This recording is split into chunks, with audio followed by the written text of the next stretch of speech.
며칠 전에 제 딸의 손등을 보니까 볼펜으로 이렇게 손등에 막 적어 놓았더라고요.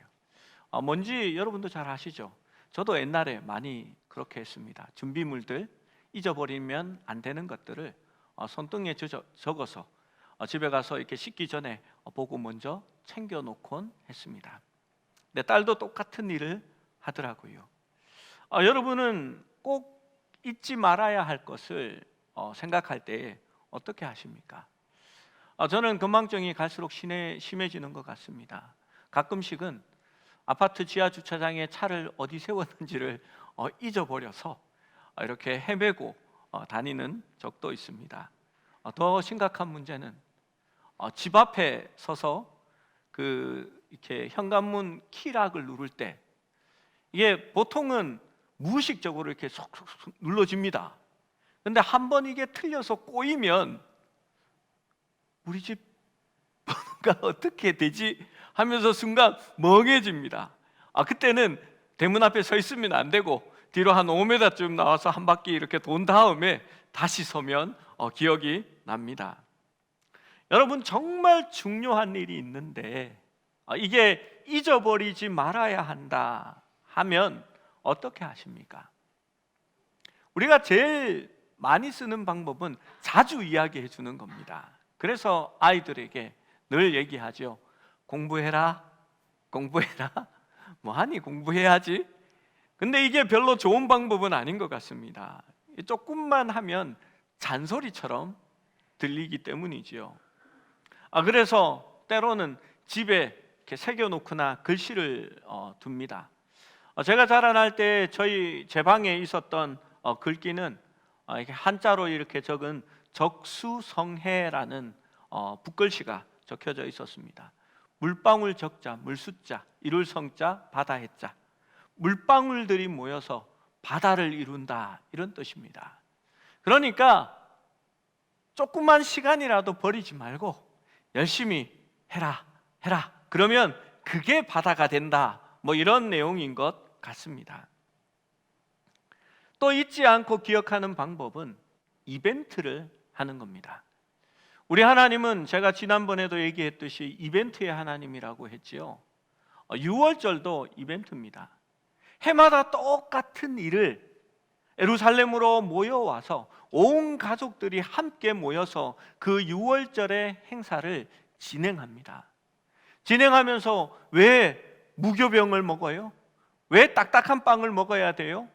왜 양의 고기는 오늘 저녁에만 빨리 허겁지겁 다 먹어야 돼요? 라고 물으면 이제 부모들이 다시 하나님이 우리를 구원하셨던 과거의 일에 대해서 다시 되풀이하고 설명해 주는 겁니다. 그런 의미에서 추수감사절이나 성탄절도 그러한 이벤트 중에 하나입니다. 해마다 듣는 성탄절 설교를 또 듣습니다. 목사도 고역입니다. 성탄절 본문은 성경에 하나 두 개인데 그것을 해마다 달리 설교해야 되는 목사는 얼마나 어렵겠습니까? 우리 똑같이 성극을 해마다 그것을 봅니다. 그 성극을 하는 아이들은 그것이 첫 번째겠지만 늘 교회에서 자라왔던 사람들은 나도 어릴 때 저 성극을 했는데 또 보고 그렇게 되는 겁니다. 그런데 그것이 좋습니다. 왜냐하면 원래의 일을 기억하는 이벤트가 되기 때문입니다. 한 목사님은 이렇게 말합니다. 저희는 결혼 기념일 때 과거의 결혼식 영상을 해마다 돌려보고 거기에 결혼 맹세한 것을 그 결혼 기념일에 또 봅니다라고 이야기합니다. 제가 들으면서 와, 정말 좋은 방법이다. 그래서 저희 집 결혼식 영상을 찾아봤습니다. 어디 있는지 모르지요. 그래 아내한테 우리 결혼식 그 테이프 어디에 있어? 하니까 몰라, 어디 있을 거야. 뭐 이렇게 얘기합니다. 그런데 볼 수가 없습니다. 왜냐하면 제가 결혼할 때는 그걸 비디오 테이프로 이렇게 녹음해서 줬거든요. 이제 그것을 보려면 파일로 변환해야 되는데 그 파일 변환하는 방법을 제가 잘 모르기 때문입니다. 여러분, 반드시 알고 있어야 하고, 또 나의 자녀들도 알고 있어야 하고, 나의 손자들도 알고 있어야 하는 일이 있다면 여러분, 그것을 어떻게 하시겠습니까? 에녹은 삶을 살아가면서 정말 중요한 것을 본인이 알았습니다. 그리고 이것은 자기가 알아서 되는 일이 아니라 나의 자녀와 손자들이 반드시 잊지 말고 기억해야 하는 그러한 일이었습니다. 어떤 일이냐 하면 유다서 14절 15절을 보면 그 내용을 어렴풋하게 알 수가 있습니다. 유다서 14절 15절 말씀을 함께 읽어봅니다. 시작. 아담의 7대 손 에녹이 이 사람들에 대하여도 예언하여 이르되 보라, 주께서 수만의 거룩한 자와 함께 임하셨나니 이는 뭇사람을 심판하사 모든 경건하지 않은 자가 경건하지 않게 행한 모든 경건하지 않은 일과 또 경건하지 않은 죄인들이 주를 거스려 한 모든 완악한 말로 말미암아 그들을 정죄하려 하심이라 하였느니라. 유다서에 보면 에녹이 하나님의 심판에 대하여 예언합니다. 그가 심판에 대한 이야기를 들었고 그것을 보았기 때문에 예언할 수 있습니다. 이 예언에 관한 말씀은 말세의 마지막 때를 예언하는 것 같지만 곧 몇백 년 후에 멸망하게 될 사람들에게 세상의 마지막에 대해서만 예언했겠습니까?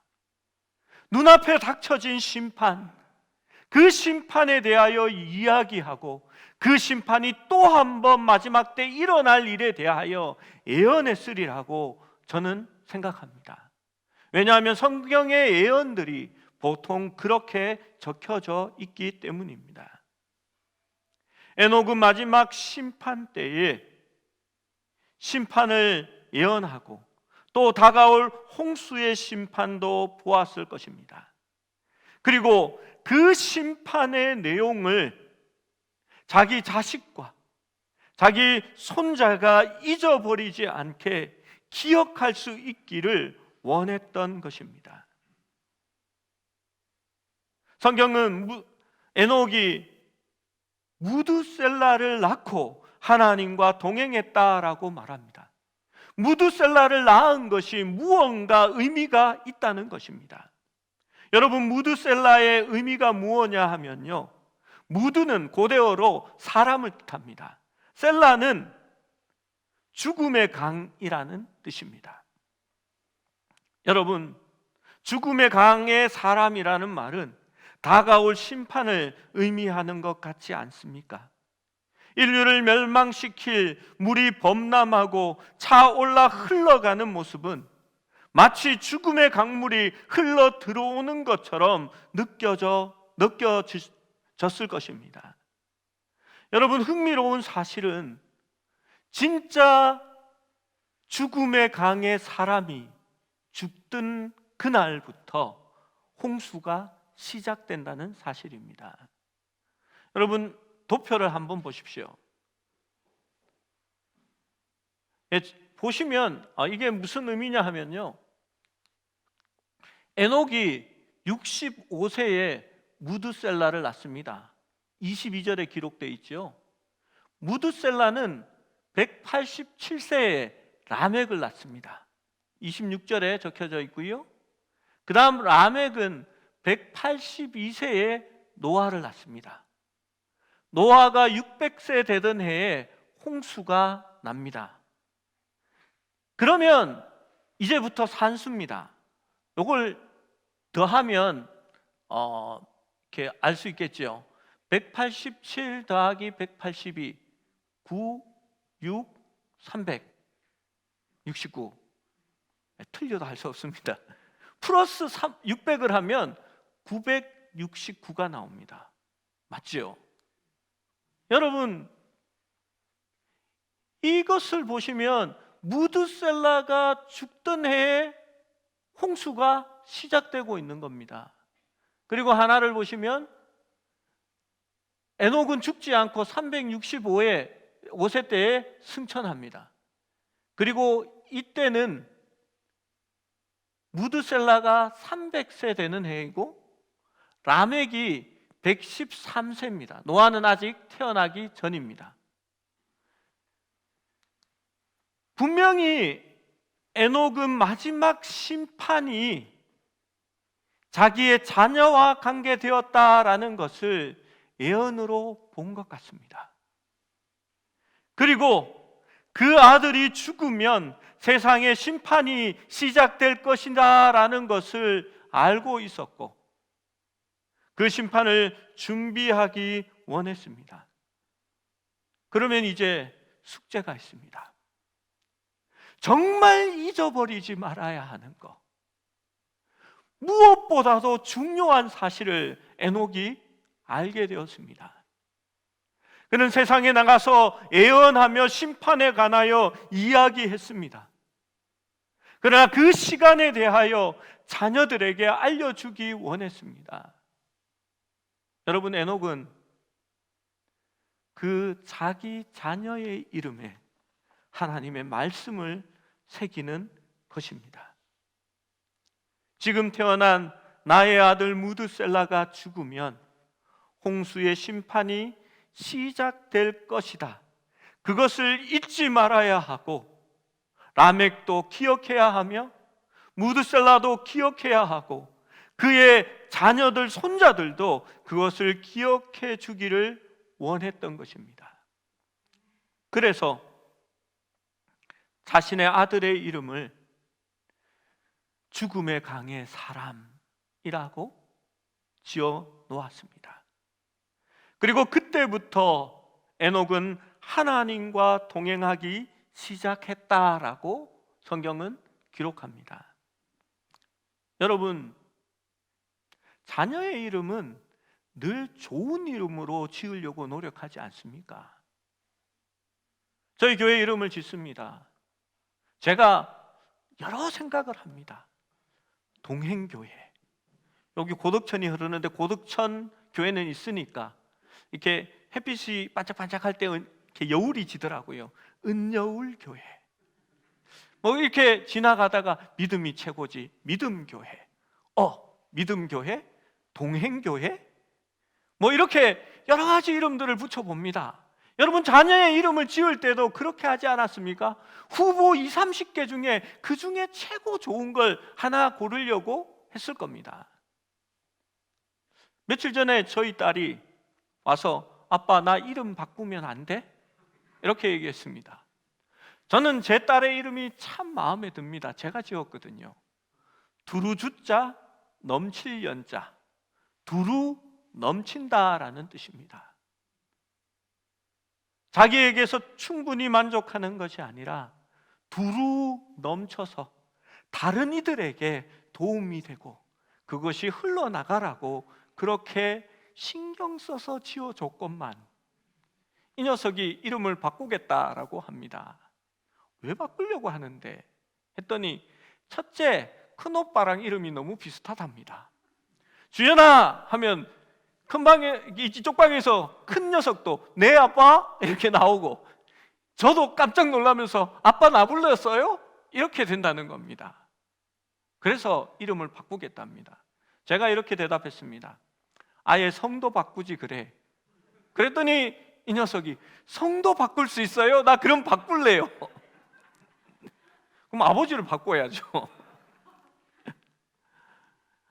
여러분, 에녹이 자기의 자녀의 이름을 지었을 때 나쁜 이름을 거기에 붙이겠습니까? 죽음의 강의 사람이라고 그 이름을 짓기가 쉬웠을까요? 그 아이의 이름을 부를 때에 별로 기분이 좋지 않았을 것입니다. 그런데 절대 잊지 말아야 할 것을 기억하게 하기 위해서 그렇게 아이의 이름을 짓고 그는 하나님과 동행하는 사람이 되었던 것입니다. 여러분, 이게 어떤 일인지 아시지요? 죽음의 강의 사람, 밥 먹어라. 죽음의 강의 사람, 어디 갔다 왔니? 죽음의 강의 사람아, 운동했니? 죽음의 강의 사람, 손부터 씻어야지. 그럴 때마다 그 이름에 담긴 의미를 기억하고 잊지 말라라고 한 것입니다. 자녀들도 아버지의 이름을 생각할 때마다 우리 아버지의 이름이 왜 저렇지? 세상의 이름과 다르잖아. 우리 할아버지 이름 참 이상해, 웃겨 할 때마다 그 이름을 왜 그렇게 지었는지 사람들에게 이야기해 줬을 것입니다. 하나님의 심판이 곧 임할 것이다. 무드셀라가 죽으면 하나님의 심판이 시작될 것이다 라는 것을 알게 하기 위하여 그 이름을 그렇게 지은 것입니다. 여러분, 노아가 당대의 의인이고 하나님과 동행한 사람이었다라고 성경은 기록합니다. 여러분, 그것이 우연이었을까요? 아니요. 거기에는 에녹과 같은 믿음의 조상이 자기 자손이 하나님의 말씀을 한시라도 잊지 않게 하기를 위하여 노력했기 때문에 그렇게 지을 수 있었던 것입니다. 창세기 6장 5절의 말씀을 보시면 여호와께서 사람의 죄악이 세상에 가득함과 그의 마음으로 생각하는 모든 계획이 항상 악할 뿐임을 보시고, 무드셀라가 살았던 당시에 그 심판하기 직전에 세상의 상황을 그렇게 얘기합니다. 6장 11절은 이렇게 말합니다. 그때 온 땅이 여호와 앞에 부패하여 포악함이 땅에 가득한지라. 여러분, 부패한 것이 땅에 가득하고 땅에 포악함이 가득하다면 씻어 버려야 하지 않겠습니까? 그렇게 심판이 다가올 때에 여러분, 그런 상황 속에서 배를 만든다라고 생각해 봅시다. 노아에게 하나님께서 말씀하셨을 때, 그리고 그 노아의 배에 타고 있는 사람들을 보았을 때 방주는 100년의 기간 정도에 만들어지지 않았나 그렇게 추측합니다. 여러분, 배 하나 만드는 게 쉽겠습니까? 100년이라는 시간을 담아도 아마 그 인원으로는 만들기 힘들 겁니다. 나무를 베고요, 이걸 널판지를 만들어야 되잖아요. 판으로 켜야 됩니다. 이 나무를 잘 건조해야 됩니다. 이 나무가 배는 직선으로 만들 수가 없습니다. 군데군데 곡선이 들어가잖아요. 그 곡선이 들어가게 하려면은 나무를 쪄야 되고요, 그 찐 것을 모양의 틀을 잡아서 휘게 만들어야 됩니다. 그리고 또다시 잘 건조해야 됩니다. 그리고 배의 모양에 그 배의 틀에 따라서 그 널빤지들을 붙이고요, 역청으로 그것을 발라서 방수가 되게 또 만들어야 합니다. 여러분, 그냥 요트 하나 조그만한 거 만드는데도 그 인원이 만들면 제가 볼 때 3년, 4년은 걸릴 것 같습니다. 그 엄청난 방주를 그 가족들이 만들 때에 여러분 생각해 보십시오. 홍수가 일어나기 100년 전에 만들기 시작했다라고 생각하면 우리는 늘 이렇게 생각합니다.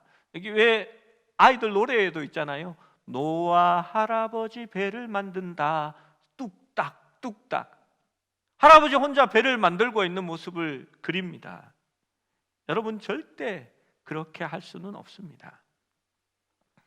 100년 전부터 배를 만들었다고 하면요, 무드셀라는 869세입니다. 869세가 된 상노인과 라멕은 그때 나이가 682세가 됩니다. 682세의 어르신과 50세 된 할아버지가 아들 셋을 데리고 산 위에서 배를 만들고 있는 것입니다. 배는 바닷가에서 만들어야 배를 띄우게 되지요. 여러분, 산 위에 배를 만들고 있는 일, 누가 봐도 웃긴 일입니다. 절대 쓸데없고 안 되는 일입니다. 죄악이 가득하고 부패하고 포악함이 가득한 땅에서 사람들이 얼마나 비웃었을까요? 욕하지 않았겠습니까? 저 집안은 다 머리가 돌았어 라고 얘기했을 겁니다. 방주가 배 모양에 가까워질수록 사람들의 조롱과 비웃음은 더욱더 커져갔을 것입니다. 여러분, 그때의 노아 혼자서 그 배를 만들어 갈 수 있었겠습니까? 여러분, 배를 짓는 오랜 기간 내 신체적인 어려움들, 또 그 시간의 어려움들이 중요한 게 아니라 그 기간 동안에 조롱하고 비웃는 사람들이 주는 심리적인 압박이 더 컸을 것입니다. 그럼에도 불구하고 방주를 지을 수 있었던 것은 무드셀라와 람에게 전적인 지원으로 가능했을 일입니다. 혼자는 약해지고 두려워집니다. 그러나 삼겹줄은 쉽게 끊어지지 않습니다. 왜 라멕과 무드셀라가 그 일을 감당할 수 있었을까요? 성경에 중요한 단서가 하나 나와 있습니다. 창세기 5장 24절 말씀을 읽어봅니다. 5장 24절 시작. 에녹이 하나님과 동행하더니 하나님이 그를 데려가심으로 세상에 있지 아니하였더라. 에녹이 하나님과 동행하더니 죽음을 보지 않고 하늘로 올라갔다라는 말입니다. 히브리서 11장 5절에는 이 말씀을 다시 한 번 더 이렇게 기록합니다. 5절 말씀도 읽어봅니다. 시작. 믿음으로 에녹은 죽음을 보지 않고 옮겨졌으니 하나님이 그를 옮기심으로 다시 보이지 아니하였느니라. 그는 옮겨지기 전에 하나님을 기쁘시게 하는 자라 하는 증거를 받았느니라. 죽음을 보지 않고 옮겨졌는데 옮겨지기 전에 하나님께서 이 사람 에녹은 나를 기쁘게 하는 자다라고 하시면서 그 증거로 죽음을 보지 않고 하늘에 올려주신 것입니다. 여러분, 에녹은 그 승천으로 하나님을 기쁘시게 하는 자라는 증거를 받았습니다. 여러분, 아들인 무드셀라가 300세, 라멕은 113세에 각각 자기 아버지와 할아버지가 하늘로 승천하는 것을 눈으로 보았고, 이것이야말로 하나님이 기뻐하는 삶이었구나라는 증거를 그들이 받았던 것입니다. 그들이 본 것은 에녹의 삶이 헛되지 않았고 옳았으며 정말 하나님이 기뻐하셨다라는 것을 알게 되었습니다. 그리고 라멕은 아들인 노아를 낳습니다.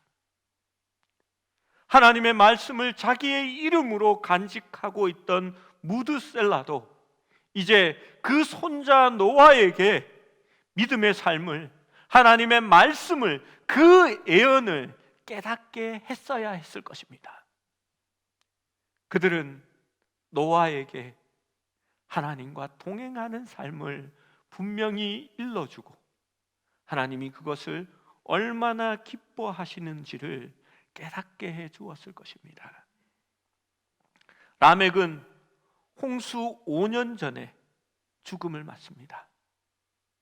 자기 아버지 무드셀라보다 그는 먼저 죽는 것입니다. 아버지보다 눈을 먼저 감으면서 라멕은 아버지 무드셀라에게 분명 노아를 부탁했을 것입니다. 아버지 무드셀라여, 제 아들 노아가 이 사명을 잘 감당할 수 있도록 이제 다 지어져가는 그 방주를 마저 완성할 수 있도록 격려해 주세요라고 부탁하지 않았을까요? 무드셀라는 5년 후에 눈을 감습니다. 여러분, 무드셀라의 삶을 생각해 보십시오. 남들은 상상도 할 수 없는 긴 삶을 살았습니다. 거의 1000년에 가까운 삶을 혼자서 살아온 것입니다. 그런데 그 삶이 쉬웠겠습니까? 자기의 이름에 하나님의 심판을 갖고 살았던 것입니다. 내가 죽으면 하나님의 심판이 시작될 것이다 라는 것을 삼고 살았습니다. 그리고 그는 자기의 인생의 마지막을 방주를 짓는 것을 보고 자기의 이름이 이루어질 것을 소망하며 살았던 것입니다. 내 아버지가 나에게 붙여주었던 그 이름, 그 이름의 무게를 이제 내려놓을 수 있을 때에 그는 자신의 아버지 에녹처럼 끝까지 하나님과 동행할 것을 노아에게 부탁하면서 눈을 감았을 것입니다. 여러분, 그 장면을 상상해 보십시오. 그들은 집을 짓지 않았을 겁니다. 왜냐하면 없어질 집을 왜 짓고 있겠습니까?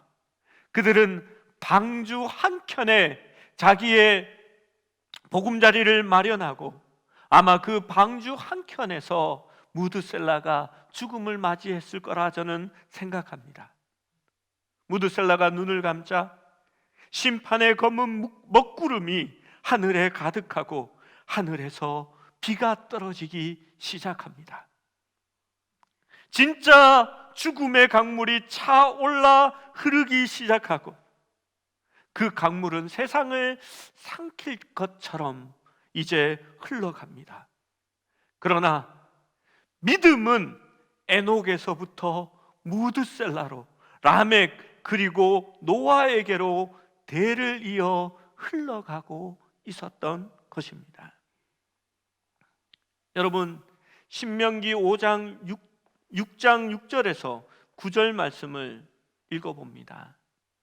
함께 읽습니다. 시작. 오늘 내가 내게 명하는 이 말씀을 너는 마음에 새기고 내 자녀에게 부지런히 가르치며 집에 앉았을 때에든지 길을 갈 때에든지 누워 있을 때에든지 일어날 때에든지 이 말씀을 강론할 것이며 너는 또 그것을 내 손목에 메어 기호를 삼으며 내 미간에 붙여 표를 삼고 또 내 집 문설주와 바깥문에 기록할지어다.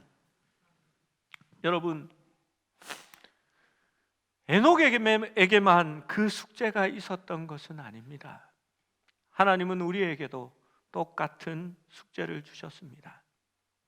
먼저 이 말씀을 너의 마음에 새기라. 그리고 자녀에게 부지런히 가르칠 것인데 앉았을 때에든지 길을 갈 때에든지 누워 있을 때에든지 일어날 때에든지 부지런히 가르치라 라고 말합니다. 그리고 그것을 잊지 않기 위해서 손목에 메어 기호로 삼아라. 손목에 맨 것을 볼 때마다 기억해야 한다는 겁니다. 또 미간에 붙여 표를 삼아라. 여러분, 미간에 그것을 붙여 놓으면 너 미간에 그거 기억하라는 거야. 상대방의 얼굴을 볼 때마다 우리가 잊지 말아야 한다라는 것을 기억하게 만드는 겁니다. 그리고 내 집 문설주와, 여러분, 집 안에 들어와서 문을 보면 문을 나가려고 하면 표시가 되어 있습니다. 뭐라고 표시가 되어 있습니까? 여호와 하나님을 사랑하라, 잊지 말아라, 기억해야 한다라고 적어 놓는 것입니다. 바깥문에서 남의 집을 지나가려고 하면 기억해야 한다라고 적어 놓았네. 들어갈 때 보면 집에 들어갈 때에도 그것이 붙어 있는 것입니다. 여러분, 어떤 의미입니까? 에녹이 자기의 아들에게 무드셀라의 이름을 붙여준 것처럼 하나님을 믿는 우리 백성들도 자기 자녀들에게 잊지 말아야 될 것이 있음을 계속해서 가르치고 그것을 상기시켜 주라고 이야기하는 것입니다. 여러분, 오늘날 한국 교회의 위기가 왜 닥쳐왔겠습니까? 왜 이스라엘 민족이 자신에게 주셨던 하나님의 땅을 잃어버리고 하나님과 상관없는 민족이 되었을까요? 자녀들에게 하나님의 말씀을 기억하게 하기 위해서 아무런 노력도 하지 않았기 때문입니다. 여러분, 그러한 면에서 나도 잘못했구나, 내가 다시 자녀를 키운다면 바르게 해볼 수 있어야 될 텐데, 그래서 그 잔소리를 이제 손자들에게 하리라, 그렇게 생각을 하고 있습니다. 여러분, 이번 주 큐티 말씀은 다니엘서의 마지막 끝날에 관한 말씀이었습니다. 노아의 홍수는 물심판이었지만 그것보다 더 무서운 마지막 심판이 다가오고 있음을 우리에게 알려주고 있는 것입니다. 그렇다면 우리도 에녹처럼 우리의 자녀들에게 하나님의 언약과 그 심판에 관하여 잊어버리지 않도록 무언가 할 수 있어야 하지 않겠습니까? 우리는 자녀를 키워옵니다. 저도 그랬습니다. 그런데 제가 저희 집 아이들에게 오늘 큐티 했니?